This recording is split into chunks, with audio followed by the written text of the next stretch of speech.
Selamat pagi Bapak Ibu, Saudara-saudari yang kami kasihi di dalam Yesus Kristus. Kita jumpa lagi dalam doa pagi online GKI Samanhudi, Sabtu 31 Juli 2021. Sebelum itu mari kita berdoa. Bapa Sorgawi, puji syukur dan terima kasih untuk istirahat yang Kau berikan pada kami, sehingga pada pagi hari ini kami boleh kembali bersekutu dalam doa pagi online. Kalau sebentar kami akan membaca sebagian daripada firman-Mu, kiranya Roh Kudus menyertai kami dalam mempersiapkan hati dan pikiran kami. Terima kasih ya Bapa, berbicaralah kepada kami. Dalam Kristus Yesus kami berdoa dan mengucap syukur. Amin. Firman Tuhan pada pagi hari ini terambil dari Injil Matius pasal 16 ayat 5 sampai dengan 12. Saya akan membacakannya. Pada waktu murid-murid Yesus menyeberang danau, mereka lupa membawa roti. Yesus berkata kepada mereka, "Berjaga-jagalah dan waspadalah terhadap ragi orang Farisi dan Saduki." Maka mereka berpikir-pikir dan seorang berkata kepada yang lain, "Itu dikatakannya karena kita tidak membawa roti." Dan ketika Yesus mengetahui apa yang mereka perbincangkan, Ia berkata, "Mengapa kamu memperbincangkan soal tidak ada roti, hai orang-orang yang kurang percaya? Sebelum juga kamu mengerti?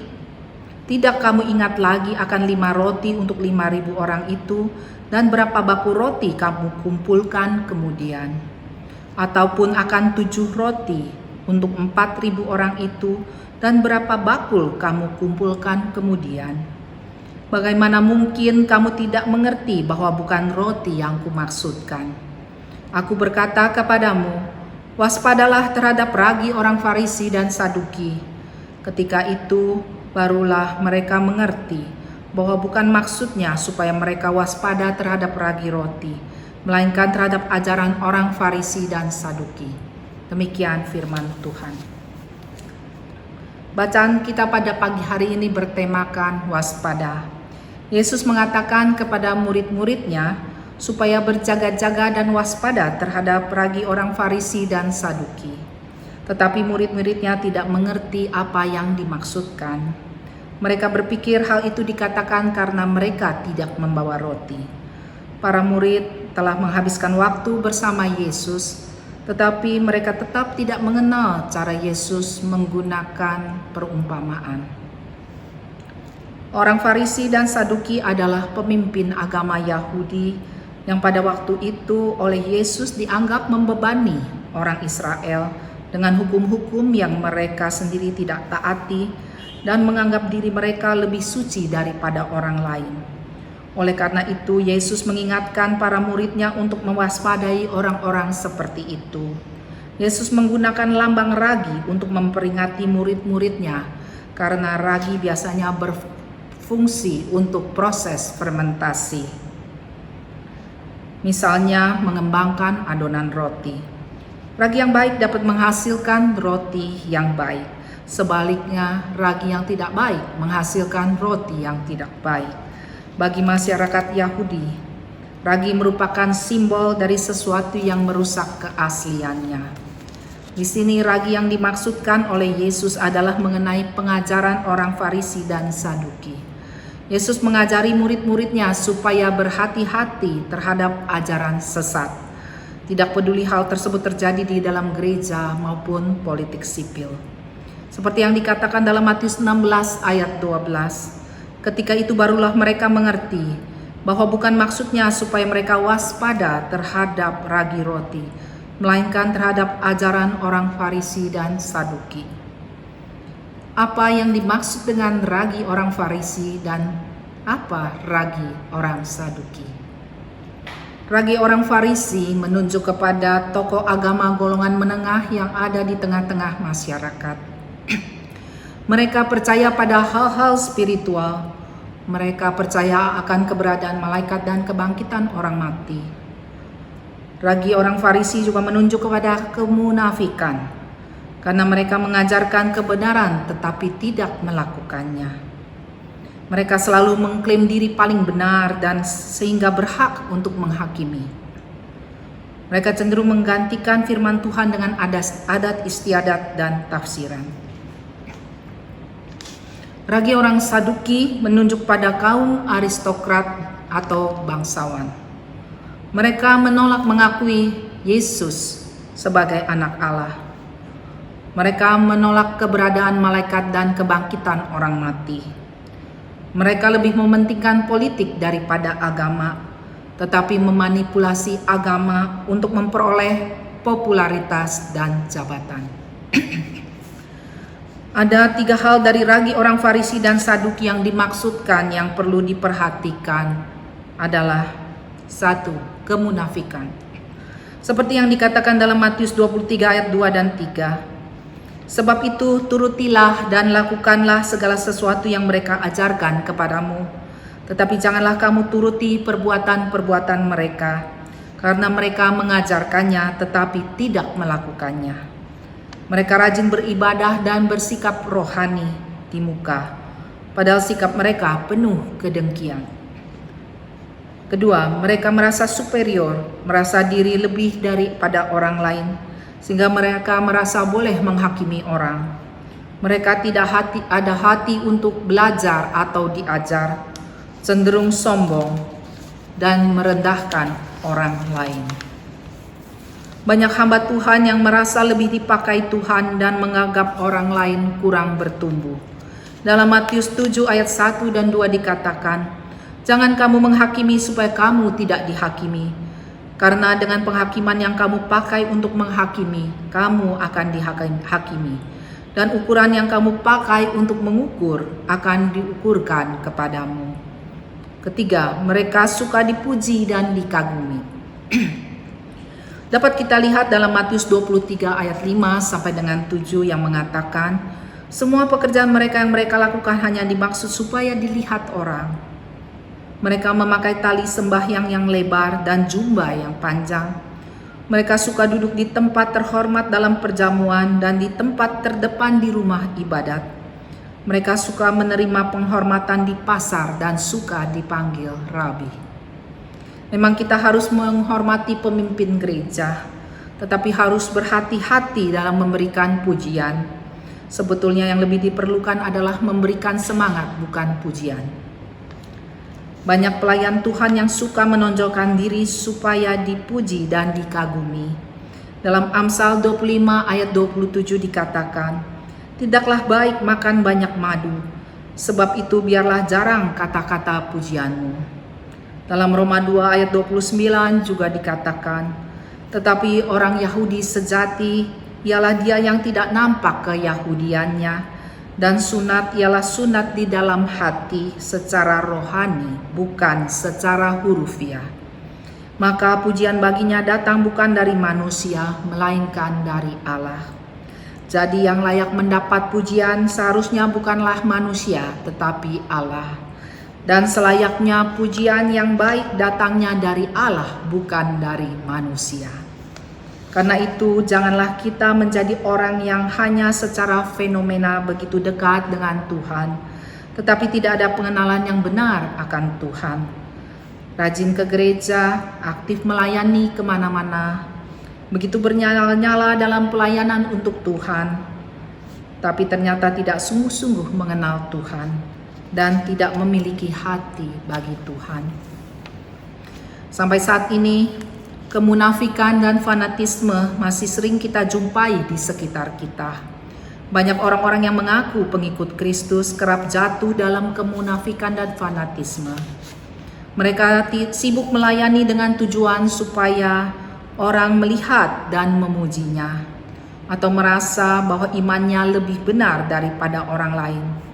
Sikap-sikap tersebut harus kita waspadai, sebab ketika kita jatuh ke dalamnya, maka bukan lagi Kristus yang menjadi pusat hidup kita, melainkan diri kita sendiri.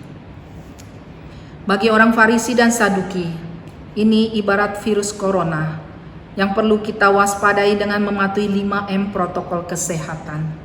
Demikian pula dengan ragi orang Farisi dan Saduki perlu kita waspadai dengan 5M dalam hidup beriman kepada Allah, yaitu 1.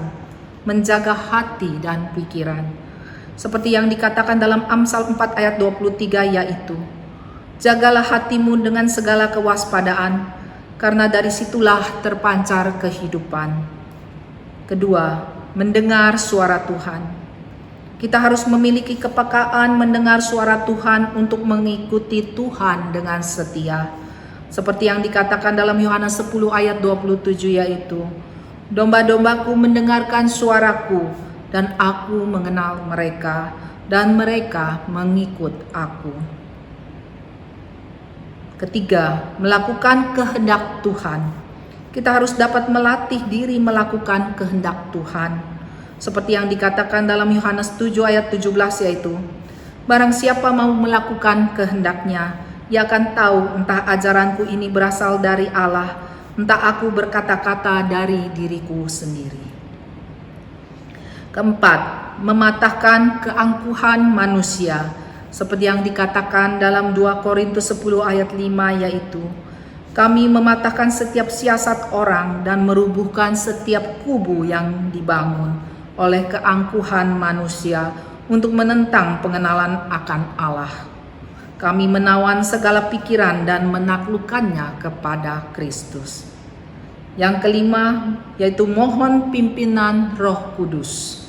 Dalam Yohanes 16 ayat 13 dikatakan, tetapi apabila ia datang, yaitu Roh kebenaran, ia akan memimpin kamu ke dalam seluruh kebenaran. Sebab ia tidak akan berkata-kata dari dirinya sendiri, tetapi segala sesuatu yang didengarnya itulah yang akan dikatakannya, dan ia akan memberitakan kepadamu hal-hal yang akan datang. Dengan mematuhi 5M dalam hidup beriman kepada Allah, diharapkan akan tampil pemimpin-pemimpin gereja yang dipakai Tuhan dan diberkati dalam pelayanannya.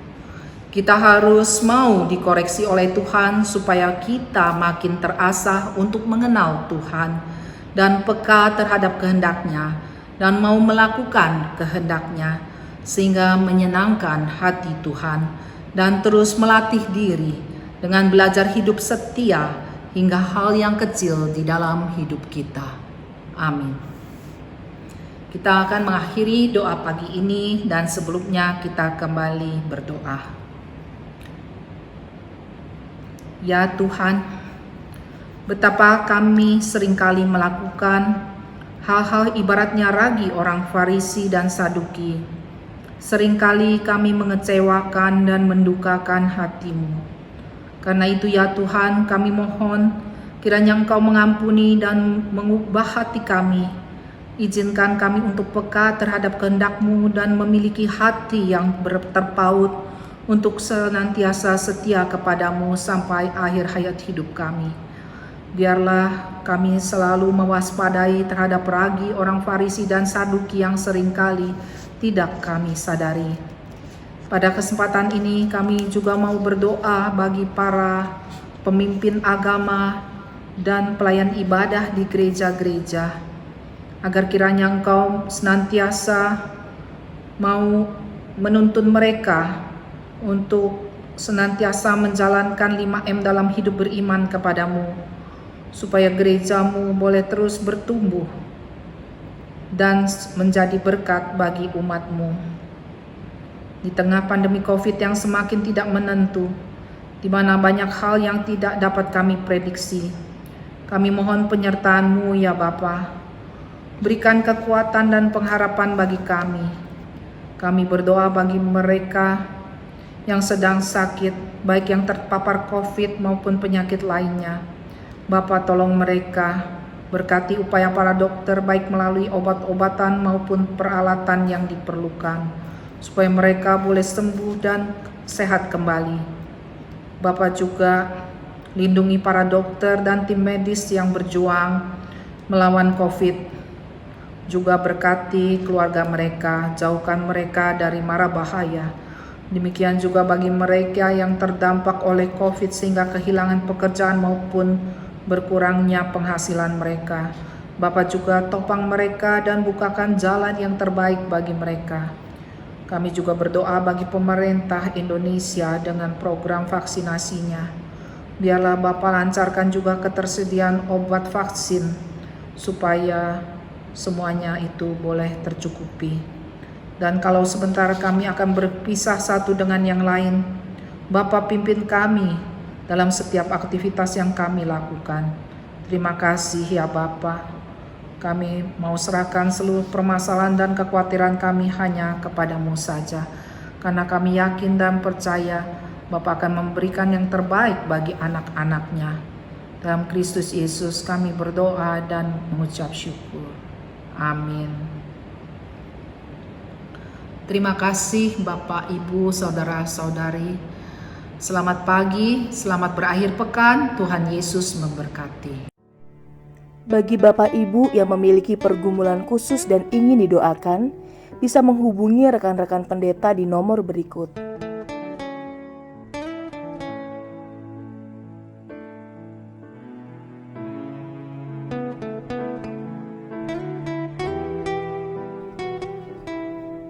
Tuhan Yesus memberkati.